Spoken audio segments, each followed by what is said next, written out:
आइए सबसे पहले हम भक्तामृत स्तोत्र के बारे में कुछ जानकारी प्राप्त करते हैं। नाम है इसका भक्तामृत स्तोत्र। अपनी अपनी कॉपी में लिखिए भक्तामृत स्तोत्र।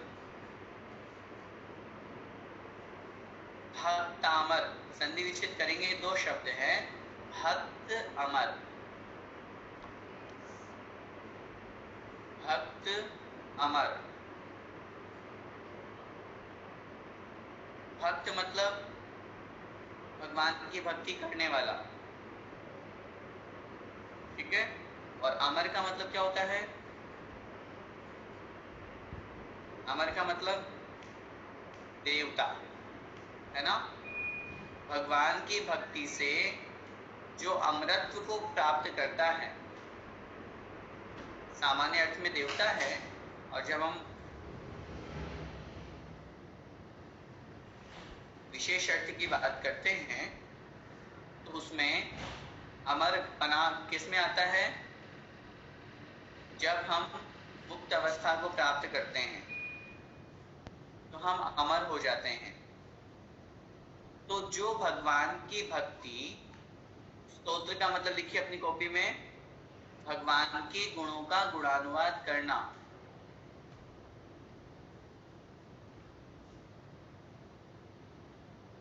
भगवान के गुणों का गुणानुवाद करना,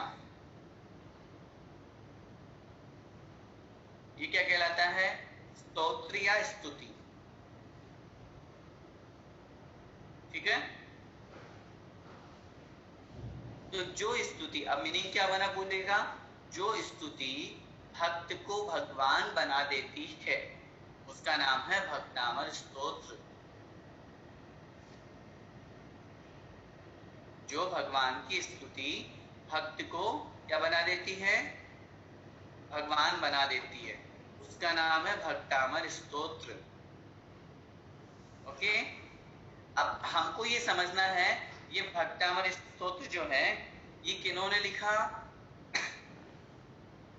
भक्तामर स्तोत्र के रचयिता कौन है? बोलिए।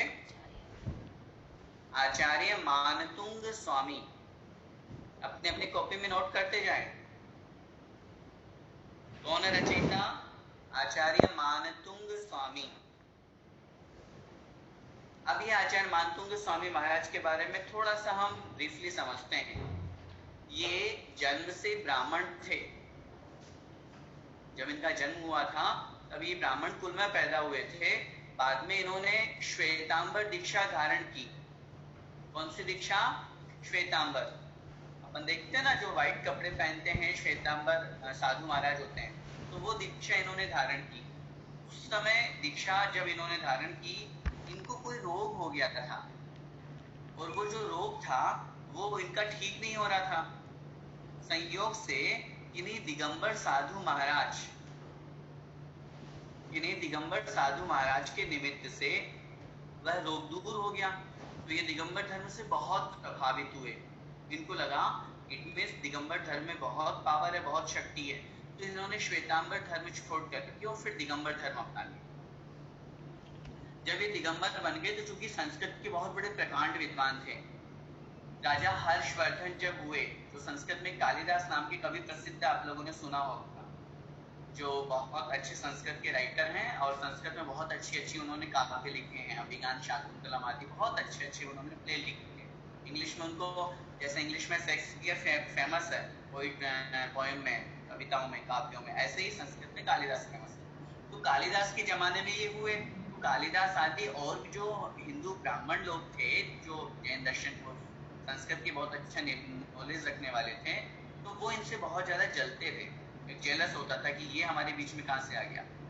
तो उन्होंने क्या किया, उन्होंने अपने राजा से शिकायत कर दी कि राजन ये दिगंबर रहते हैं और इस तरह से गलत रूप प्रयोग करते हैं, ऐसा नहीं करना चाहिए इनको।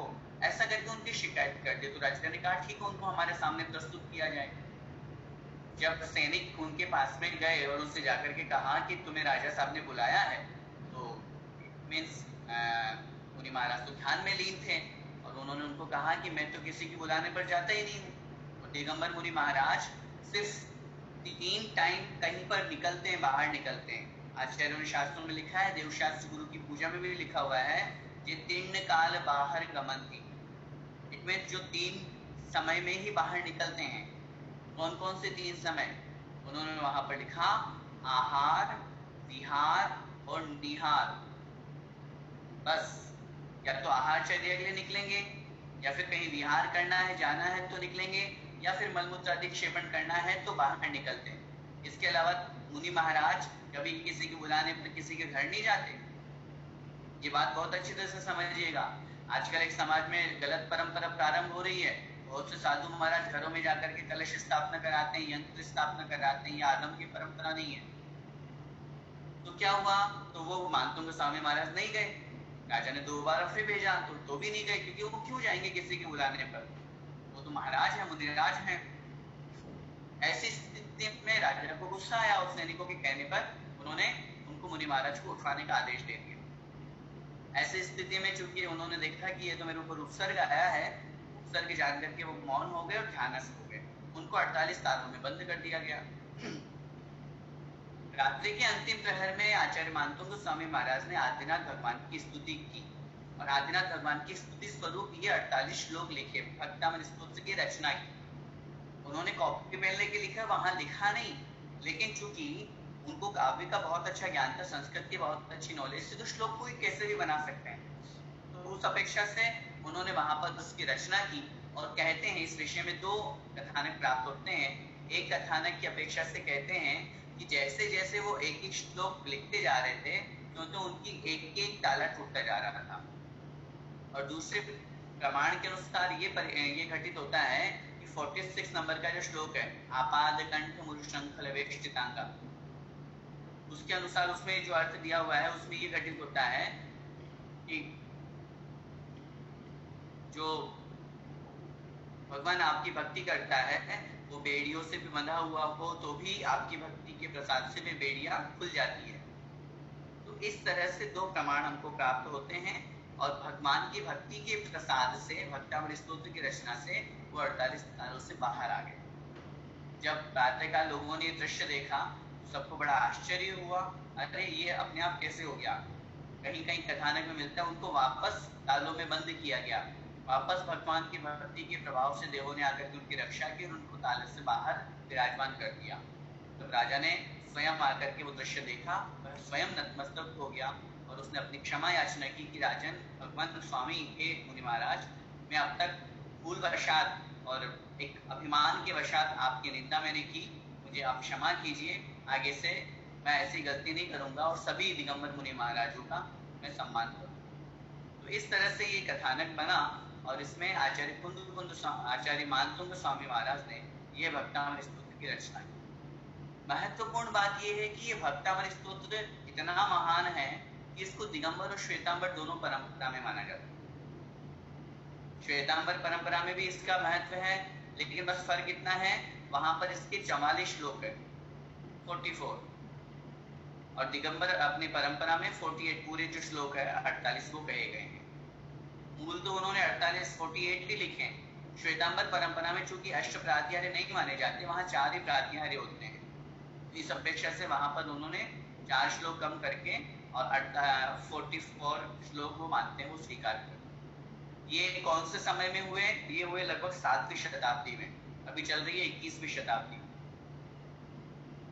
उस अपेक्षा से हम ये विचार करें, आज से लगभग 1400 वर्ष पूर्व ये स्तोत्र लिखा है। 7वीं शताब्दी में हुए उस समय ये स्तोत्र लिखा, और आज 21वीं शताब्दी चल रही है अभी, 1400 वर्ष पूर्व लगभग ये स्तोत्र ग्रंथ लिखा गया आचार्य मानतुंग स्वामी महाराज द्वारा। और भगवान की भक्ति का इतना सुंदर अनुपम स्तोत्र और कोई नहीं है। सबसे महत्वपूर्ण बात, इस स्तोत्र को किन्हीं भी भगवान के सामने पढ़ो, हमारे भाव अपने आप लगते हैं। जैसे पर्टिकुलर हम पार्श्वनाथ भगवान की बात करें तो पार्श्वनाथ स्तोत्र है, तो लगता है कि वो पार्श्वनाथ भगवान के निमित्त लिखा गया है, उसमें उनका विशेष वर्णन है। लेकिन भक्तामृत स्तोत्र जो है, ये किन्हीं भी भगवान के सामने पढ़ो, पूरा आनंद आता है और बहुत अच्छे से सबका मन भी लगता है। इसके अलावा जो मेन बात अपने को समझनी है वो ये है, इस स्तोत्र का मूल नाम क्या है? बताइए, मूल नाम क्या है? आदिनाथ स्तोत्र। इस भक्तामृत स्तोत्र का मूल नाम क्या है? आदिनाथ स्तोत्र। क्यों है आदिनाथ स्तोत्र? क्योंकि इसमें आदिनाथ भगवान की स्तुति की गई है। प्रारंभ में जब अपन देखेंगे पहला श्लोक पढ़ने के बाद में दूसरा श्लोक, तो वहां पर उन्होंने शब्द का प्रयोग किया प्रथमम जिनेन्द्रम, अर्थात उन प्रथम जिनेन्द्र को, प्रथम जिनेन्द्र देव को, उससे ये घटित हो रहा है कि इसमें आदिनाथ भगवान की स्तुति की गई है। इसके अलावा और कहीं पर भी आचार्य मानतुंग स्वामी महाराज ने आदिनाथ भगवान का नाम नहीं लिखा।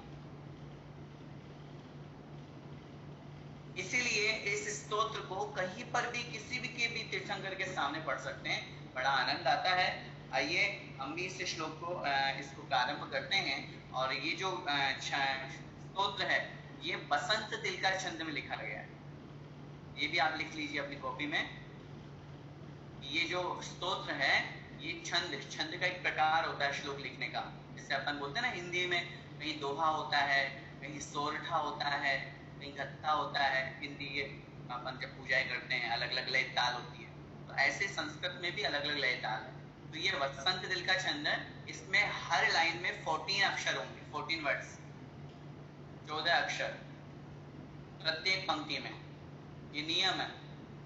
और पूरे श्लोक की बात करेंगे तो 56 होंगे, क्योंकि एक श्लोक में 4 चरण होते हैं। तो इस अपेक्षा से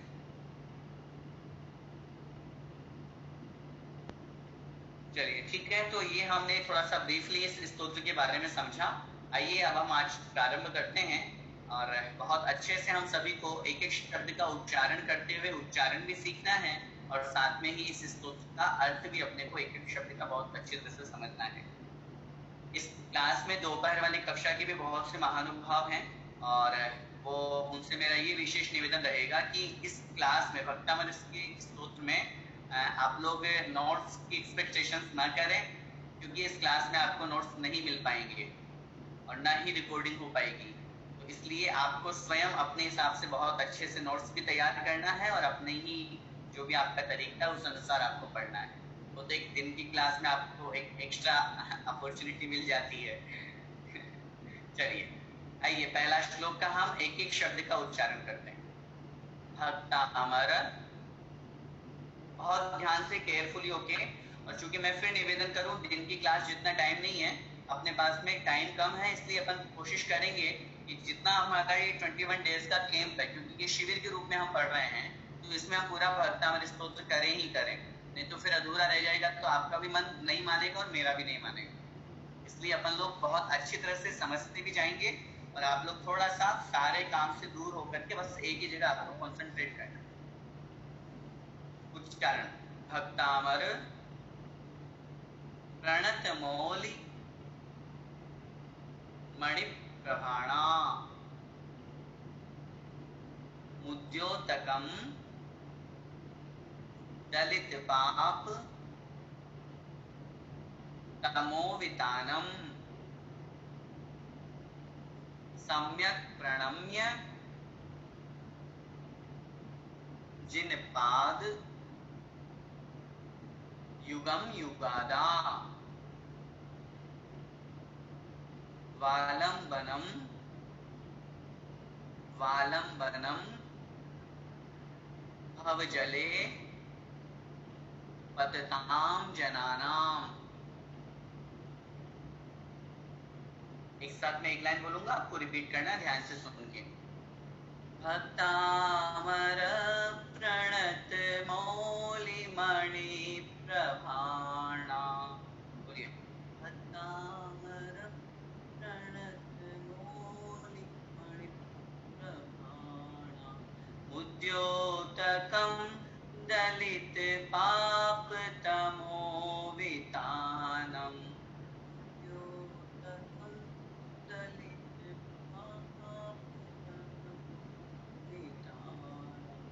सम्यक प्रणम्य जिन पाद युगम युगादा,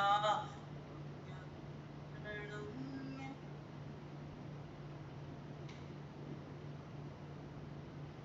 वालम्बनं भवजले पतितां जनानां, वालम्बनं भवजले पतितां जनानां। ठीक है, एक साथ पूरे श्लोक का अर्थ समझे, एक साथ पूरे श्लोक का उच्चारण करते हैं, आप भी साथ में मेरे साथ करेंगे। भक्तामर प्रणत मौलि मणि प्रमाणा मुद्योतकं दलित पाप तमो वितानम सम्यक् प्रणम्य जिन पादयुगं युगाना वालम्बनं भवजले पतितां जनानां। देखिए अर्थ, देखिए एक एक शब्द का। भक्तामर प्रणत मौलि मणि प्रभाणा मुद्योतकम, ये एक लाइन है पूरी। कॉपी पेन लेकर के जरूर बैठें, उसके बिना आप लोगों को समझ में नहीं आएगा। जो मैं आपको लिखवाता जाऊं संधि विच्छेद, उसको आप लिखते जाइएगा और फिर समझिएगा। सिर्फ क्लास तक ही इस क्लास को सीमित मत रखिएगा, क्लास पढ़ने के बाद में आप इसको बहुत अच्छी तरह से रिवीजन कीजिएगा, और जहां समझ में नहीं आए तो जो ग्रुप अपना बना हुआ है उस ग्रुप में आप अपनी शंका भी कीजिएगा, तो उसका समाधान करने की कोशिश करो। भक्तामर संधि विच्छेद, भक्त अमर,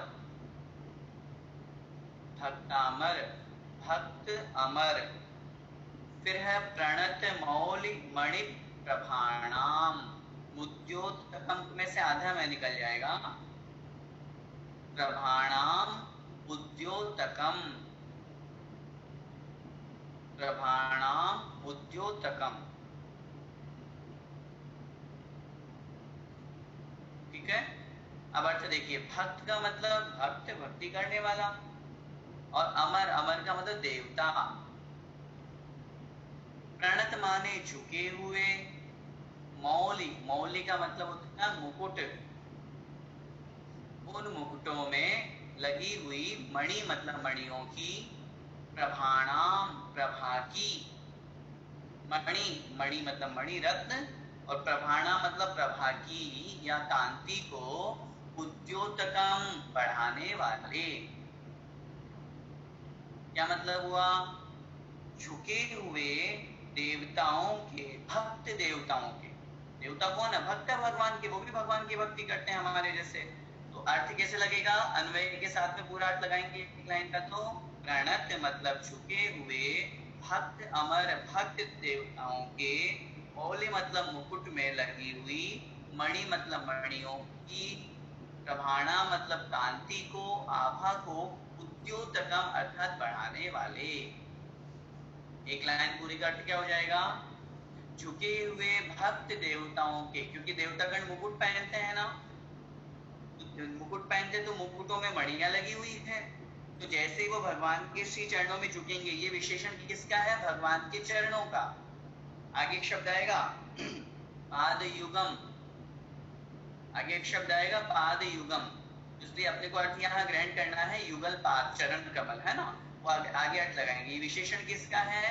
विशेषण है चरण कमल का, है ना, दोनों दोनों युगल चरण का।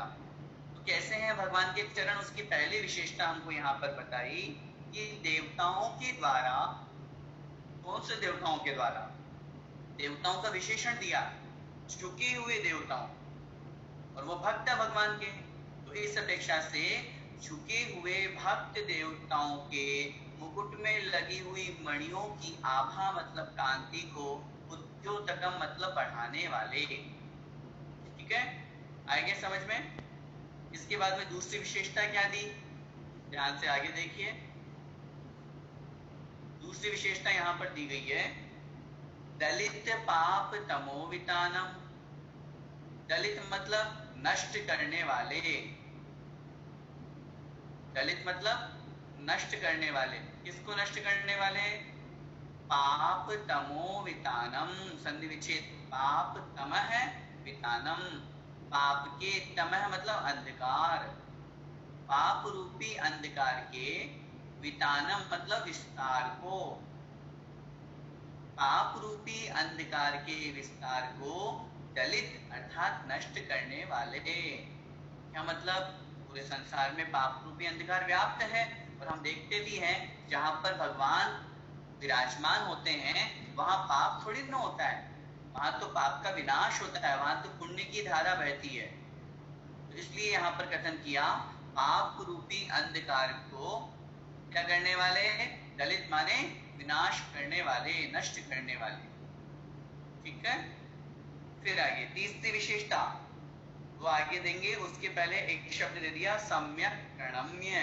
सम्यक मतलब अच्छी प्रकार से, सम्यक मतलब अच्छी प्रकार से, प्रणम्य प्रणाम करके।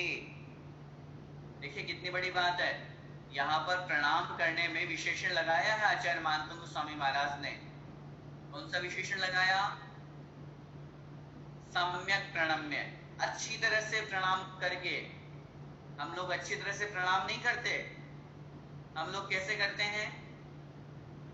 एक बार हम कहीं पे प्रवचन करने गए, स्थान का नाम नहीं बताएंगे क्योंकि उस स्थान का नाम बताएंगे तो फिर उस स्थान वाले नाराज हो जाएंगे।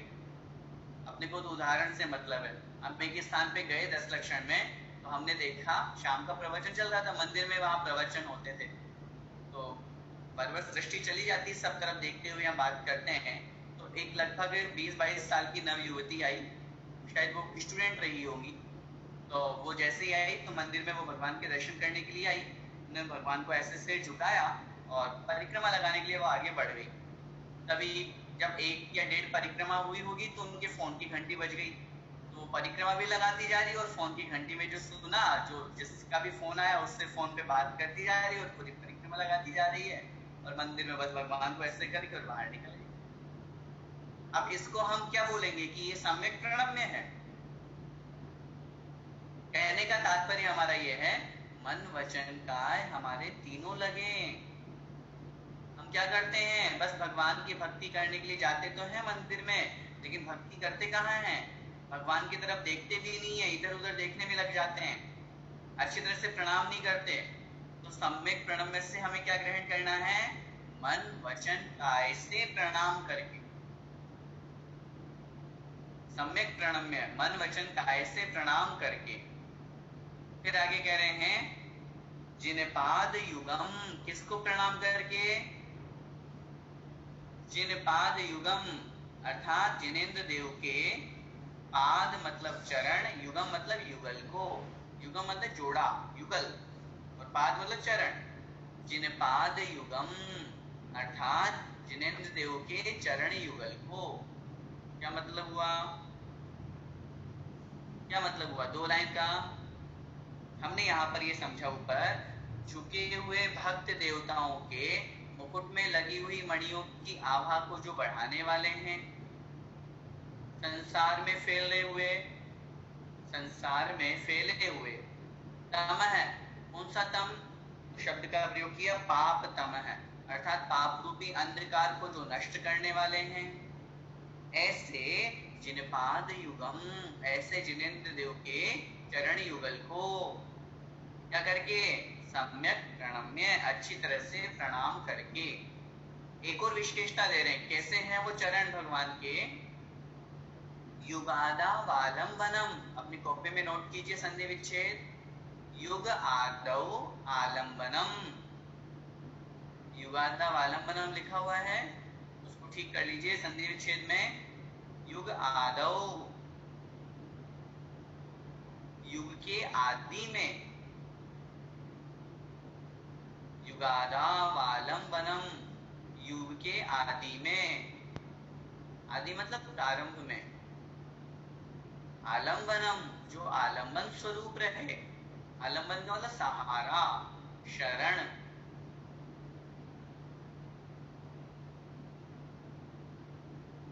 युग के आदि में, युग के प्रारंभ में जो कैसे रहे? आलंबनम अर्थात शरण रूप, आश्रय रूप, सहारा बने। इसके लिए सहारा बने, आगे शब्द का प्रयोग कर रहे हैं भव जले। भव मतलब संसार, जले मतलब जल में, संसार रूपी जल में। जल से यहाँ भावार्थ में हमको अर्थ ग्रहण करना समुद्र में। संसार रूपी समुद्र में पतताम जनानाम, पतताम मतलब गिरते हुए या गिरे हुए, जनानाम लोगों के लिए, पतताम जनानाम गिरे हुए लोगों के लिए। समझ में आया क्या मतलब? जो जो युग के आदि में, युग के आदि से क्या तात्पर्य है? क्योंकि आदिनाथ भगवान प्रथम तीर्थंकर हुए, इस युग में पहले तीर्थंकर आदिनाथ भगवान हुए ना। तो आदिनाथ भगवान जब हुए तो उसके पहले तो मोक्ष की व्यवस्था ही नहीं थी, कर्म भूमि की व्यवस्था ही नहीं थी। तो युग के प्रारंभ में जो कैसे बने?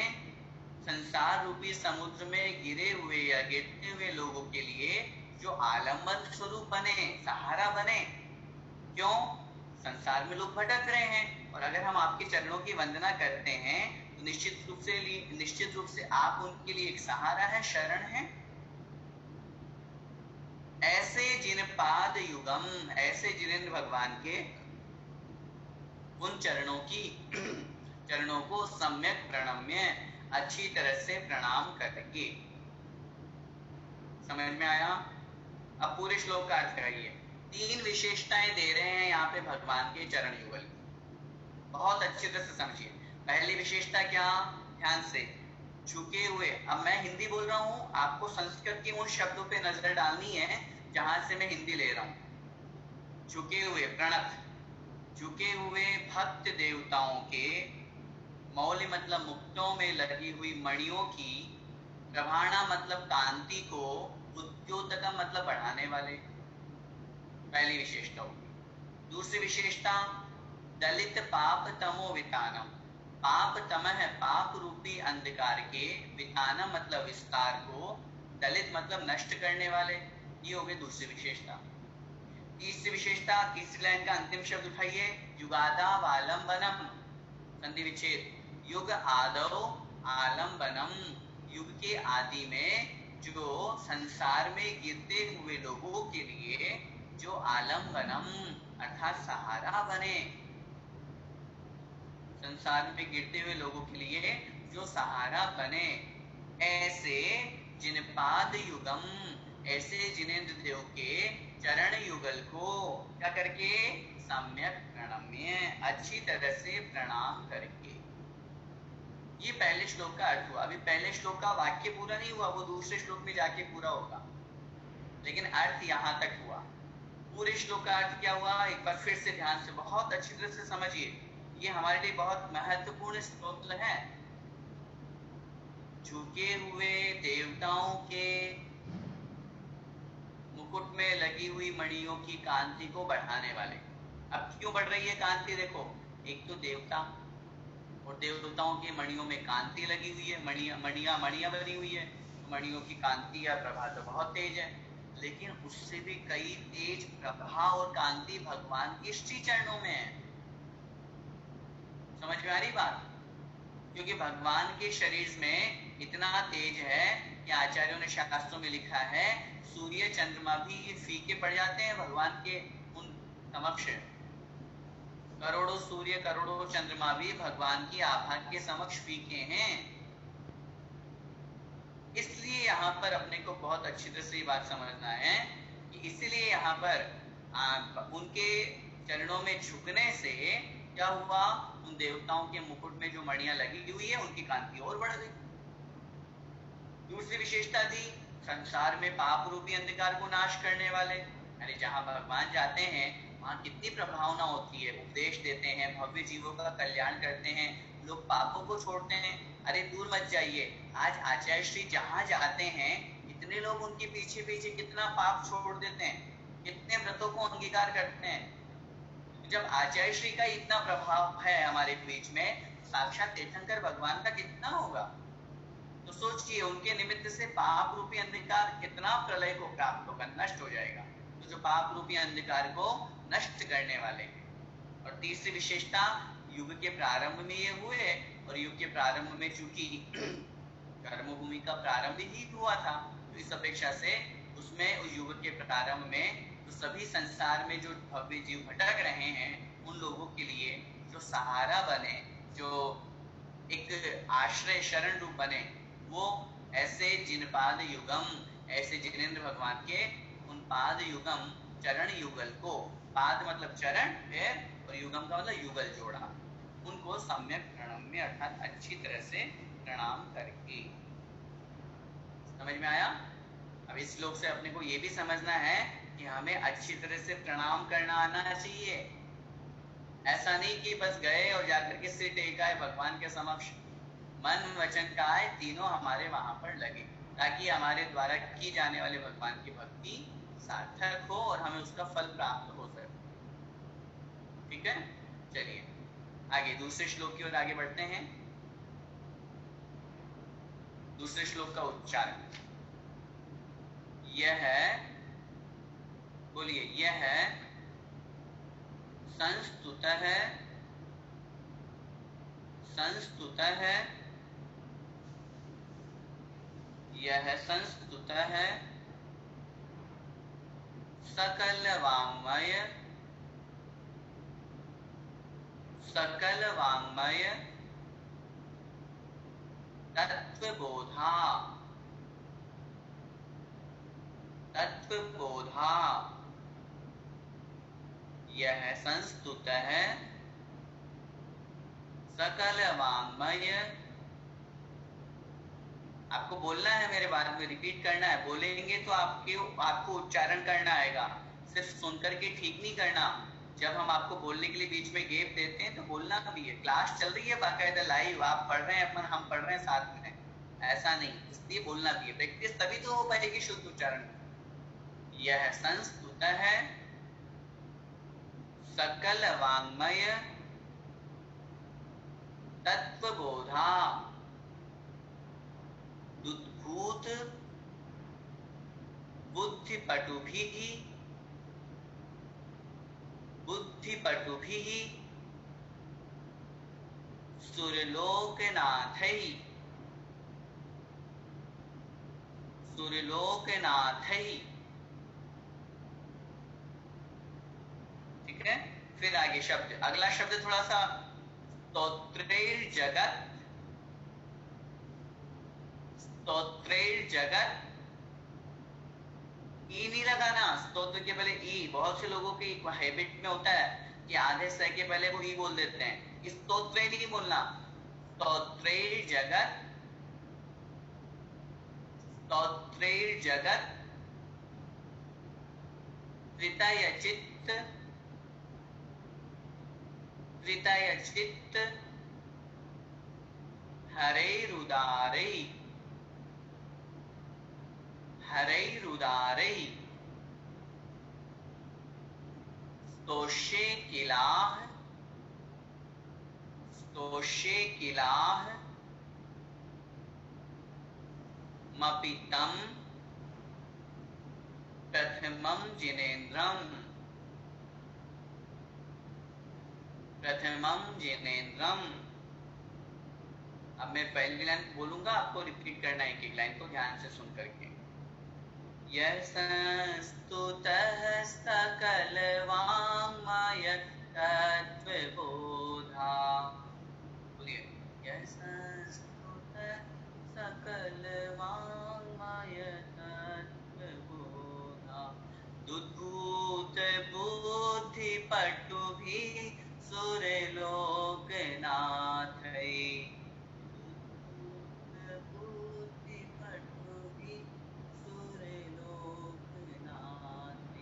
स्तोत्रैर्जगत् त्रितयचित्त हरैरुदारैः,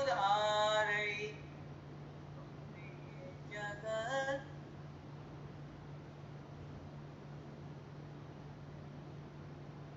स्तोष्ये किलाहमपितं प्रथमं जिनेन्द्रम्,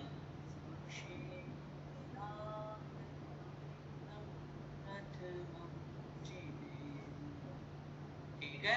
एक बार मैं पूरा बोलूंगा, आपको पूरा मेरे साथ साथ बोलना है। यह संस्तुतः सकल वाङ्मय तत्वबोधा दुद्भूत बुद्धिपटुभिः सुरलोकनाथै स्तोत्रैर्जगत्प्रीतय चित् हरैरुदारै तुषे किलाहमपि तं प्रथमं जिनेन्द्रम्। आइए अब एक एक शब्द को बहुत अच्छे तरह से समझना। भगवान के चरणों की विशेषता चल रही है। पहले वाले श्लोक में हमने भगवान के चरणों की 3 विशेषताएं पढ़ी। कौन कौन सी याद है? सबसे पहली, झुके हुए देवभक्त देवताओं के मुक्तों में लगी हुई मणियों की कांति को जो बढ़ाने वाले हैं, संसार में फैले हुए पाप रूपी अंधकार को नष्ट करने वाले हैं, और युग के प्रारंभ में जो भव्य जीवों भटके हुए संसार में डूबते हुए, संसार रूपी समुद्र में डूबते हुए उन भव्य जीवों के लिए जो क्या बने, सहारा बने। ऐसे भगवान आपके दोनों चरणों को, युगल को, चरण युगल को क्या करके, अच्छी तरह से प्रणाम करके। ठीक है। अब यहां पर ये कह रहे हैं इस प्रकार, देखिए अब एक एक शब्द, यह मतलब जो संस्तुत है, स्तुति किए गए, यह संस्तुत है अर्थात जिनकी स्तुति की गई। किसके द्वारा की गई जिनकी स्तुति? अब देखना, जिनकी द्वारा स्तुति की गई हम उनका विशेषण बता रहे हैं। सकल वाङ्मय तत्व बोधाद्भूत बुद्धि। अब एक शब्द ही पूरा अलग अलग करेंगे। सकल वाङ्मय, सकल माने समस्त, वाङ्मय, वाङ्मय का मतलब होता है चिन्हवाणी। सकल वाङ्मय संपूर्ण जिनवाणी के, तत्वबोधात् उद्भूत, संधि विच्छेद करेंगे, तत्वबोधात् उद्भूत, सकल जिनवाणी के तत्व के बोध हो जाने से, समस्त जिनवाणी का जो तत्व है, तत्व मतलब सार, बोध मतलब ज्ञान, सकल वाङ्मय समस्त जिनवाणी के तत्व का ज्ञान हो जाने से, उद्भूत मतलब उत्पन्न हो गई है, बुद्धि मतलब बुद्धि, पटु भी मतलब चतुर, कुशल। क्या मतलब हुआ? मतलब ये हुआ समस्त जिनवाणी के अध्ययन से, सकल जिनवाणी के अध्ययन से, पढ़ने से जिनकी बुद्धि कैसी हो गई है? कुशल हो गई है, मतलब चतुर बुद्धि हो गई है, बहुत अच्छी बुद्धि हो गई है। ऐसे सुरलोकनाथई, सुरलोक मतलब देवलोक, सुर माने देवता, तो सुरलोक का मतलब क्या हुआ? देवलोक। ऐसे सुरलोकनाथई अर्थात देवलोक के जो नाथ है मतलब स्वामी है, मतलब इंद्र। तो सुरलोकनाथई का पूरे का अर्थ क्या निकलेगा? इंद्रों के द्वारा, इंद्रों के द्वारा। क्या मतलब हुआ? अब दोनों लाइन का अर्थ लगाओ। यह संस्तुत को छोड़ दो, उसका अर्थ हम बाद में लगाएंगे, पूरे अर्थ लगाएंगे। सकल वाङ्मय समस्त वाङ्मय के, जिनवाणी के तत्व के ज्ञान से, बोध मतलब ज्ञान, तत्व के ज्ञान से उद्भूत मतलब उत्पन्न हो गई है, बुद्धि पटु भी, बुद्धि चतुर जिनकी, ऐसे इंद्रों के द्वारा भी जिनकी यह संस्तुत है, जिनकी स्तुति की गई। हम और आप तो क्या स्तुति करेंगे? वो देवतागण जिनको पूरी द्वादशांग का ज्ञान है, वो जो भगवान की स्तुति करेंगे, अपनी मन मर्जी से अपने श्लोक बना करके अपनी स्तुति करेंगे। इतना सब कुछ ज्ञान होगा तो उनकी स्तुति भी बहुत महत्वपूर्ण होगी। हमको तो कुछ भी ज्ञान नहीं, हम तो बस दूसरे के लिए पूजा पढ़ ली और हो गई स्तुति, ये तो करते हैं हम।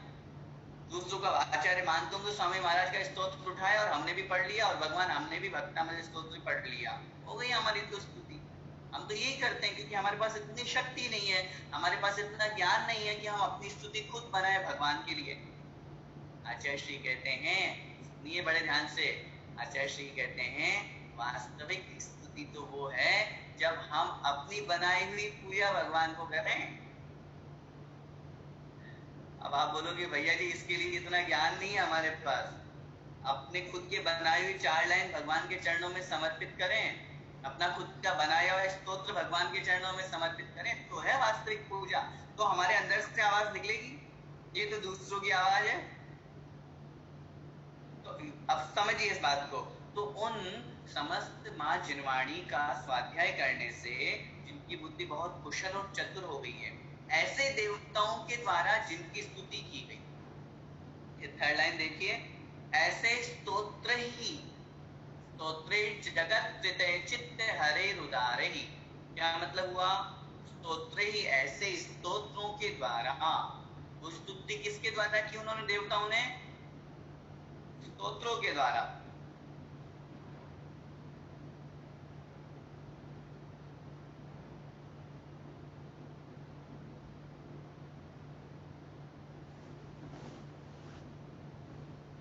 हाँ, तीनों जगत तीनों लोगों के चित्त हरे, चित्त को हरण करने वाले,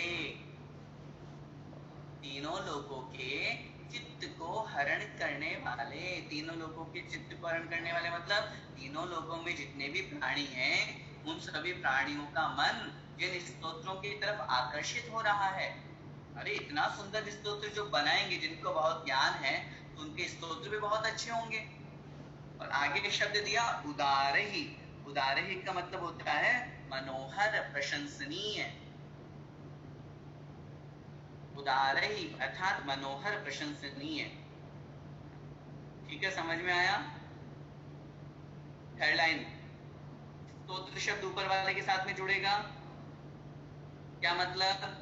ऊपर की दोनों लाइन को जोड़िए, फिर से लेते हैं, यह संस्तुति को छोड़ दीजिए। समस्त जिनवाणी के अध्ययन से, पढ़ने से, तत्व से जिनकी बुद्धि कुशल हो गई है, ऐसे देव इंद्रों के द्वारा जो मन को आकर्षित करने, तीनों लोगों के प्राणियों के मन को आकर्षित करने वाले हैं और प्रशंसनीय, मनोहर है, ऐसे स्तोत्रों के द्वारा यह संस्तुत है, जिनकी स्तुति की गई, ऐसे तोषे किलाहमपि तम प्रथमम जिनेन्द्रम। तम मतलब उन, प्रथमम जिनेन्द्रम, प्रथम जिनेन्द्र देव की स्तोषे, स्तुति करूंगा, किल अहम अपि। नीचे की लाइन का अर्थ देखिए, स्तोषे मतलब स्तुति करूंगा, किलाहम अपि संधि विच्छेद करेंगे, 3 शब्द है इसमें, किल अहम अपि। किल मतलब निश्चित रूप से, अहम मतलब में, अपि मतलब भी, तम मतलब उन, प्रथमम जिनेन्द्रम उन प्रथम जिनेन्द्र देव की। ठीक है, उन प्रथम जिनेन्द्र देव की मैं भी स्तुति करूंगा। कौन कह रहे हैं? आचार्य मानतुंग स्वामी महाराज। यहाँ पर स्तुति का उन्होंने संकल्प लिया, नियम लिया कि मैं जैसे जैसे वो देवतागण बहुत अच्छे अच्छे मनोहर मनोहर तीनों लोगों के प्राणियों के मन को आकर्षित करने वाले स्तोत्र बना करके और फिर भगवान आपकी स्तुति करते हैं, और जैसे वो स्तोत्र सबके मन को आकर्षित करते हैं, ऐसे ही भगवान में भी निश्चित रूप से, किल मतलब निश्चित रूप से, उन प्रथम जिनेन्द्र देव भगवान आपकी स्तुति करूंगा। समझ में आया आज के दोनों श्लोक? अब दोनों श्लोक को कंटिन्यू लगाना है, क्योंकि पहले वाले श्लोक में अपन ने लाइन छोड़ी थी ना, कैसे? बस 2 मिनट की क्लास और अपनी है, समझिए उस बात को। सबसे पहले श्लोक को और दूसरे श्लोक को दोनों को मिलाइए। कैसे? झुके हुए भक्त देवताओं के मुकुट में लगे हुए मणियों की कांति को बढ़ाने वाले, पहली विशेषता। दूसरी विशेषता, दलित पाप तमोवितानम अर्थात संसार में फैले हुए पाप रूपी अंधकार को नष्ट करने वाले। तीसरी विशेषता, युग के आदि में, कर्म भूमि के प्रारंभ में संसार रूपी समुद्र में गिरते हुए लोगों के लिए जो आलम्बन अर्थात सहारा और शरण बने, ऐसे जिनेन्द्र देव के चरण कमल को प्रणाम, अच्छी तरह से प्रणाम करेंगे। मैं आचार्य मानतुंग स्वामी समस्त जिनवाणी के अध्ययन से, समस्त वांग्मय के अध्ययन से जिनकी बुद्धि और अधिक कटु हो गई है, कुशल हो गई है, ऐसे सुरलोकनाथे अर्थात सुरलोक के जो स्वामी है, इंद्रगण है, उन इंद्रों के द्वारा जिनकी बड़े सुंदर सुंदर तीनों लोकों के प्राणियों के चित्त को आकर्षित करने वाले मनोहर स्तोत्रों के द्वारा जिनकी स्तुति की गई, ऐसे उन प्रथमम जिनेन्द्रम, ऐसे उन प्रथम जिनेन्द्र देव श्री ऋषभ देव की, आदिनाथ भगवान की मैं भी स्तुति करूंगा। इस तरह उन्होंने स्तुति करने का यहाँ पर संकल्प लिया। और हमें इस बात को समझना है, संकल्प में बहुत बड़ी ताकत होती है, बहुत बड़ी शक्ति होती है। जैसे आचार्य मानतुंग स्वामी महाराज ने यहाँ पर संकल्प पूर्वक भक्ति की तो उनके ताले टूट गए। भगवान की भक्ति में बहुत शक्ति होती है। आज से अपन ने अपनी क्लास प्रारंभ की है और लगभग पूरी 21 दिन तक ये अपनी क्लास चलेगी और भक्तमृत स्तोत्र के एक एक शब्द को समझ करके उसके रहस्य को अपन समझेंगे। आचार्यों ने लिखा है भक्तमृत स्तोत्र जो है ये एक एक शब्द मंत्र है। कितनी शक्ति है, कितना पावर है इनमें, तो इस पावर को हमें पहचानना है। सोचिए, एक संकल्प आचार्य मानतुंग स्वामी महाराज ने किया कि मैं भगवान आपकी भक्ति स्तुति करूंगा, उसका प्रभाव उनके 48 ताले टूट गए। संसार में ऐसी कौन सी चीज है जो भगवान की भक्ति के प्रभाव से हमें प्राप्त नहीं होती? ऐसा कौन सा कष्ट है जो भगवान की भक्ति के प्रभाव से नष्ट नहीं होता? अपने अंदर इतना दृढ़ श्रद्धा, इतनी मजबूती अपने को लाने की आवश्यकता है। इसलिए आज के जो दोनों श्लोक हमने पढ़े हैं इनको बहुत अच्छी तरह से रिविजन कीजिएगा, उच्चारण कीजिएगा बार बार, और कठिन शब्दों को आप अपने आप में लगाने की कोशिश कीजिएगा। फिर भी कदाचित अगर कोई शब्द या कोई लाइन आपको समझ में नहीं आती है तो आप ग्रुप में उससे शेयर कर सकते हैं। हम उसका जिससे समय मिलेगा शंका का समाधान करने की कोशिश करेंगे। ठीक है, बोले परमेश्वरी भगवान की जय। द्वादशांग जिनवाणी माता की जय। आचार्य मानतुंग स्वामी महाराज की जय। भक्तामृत स्तोत्र महापाठ की जय। संत शिरोमणि आचार्य भगवंत श्री विद्यासागर जी महाराज की जय। परम पूज्य गुरुदेव मुनि पुंगव श्री सुधा सागर जी महाराज की जय। अढ़ाई द्वीपस्थ समस्त मुनिराजों की जय। सभी को जय जिनेन्द्र।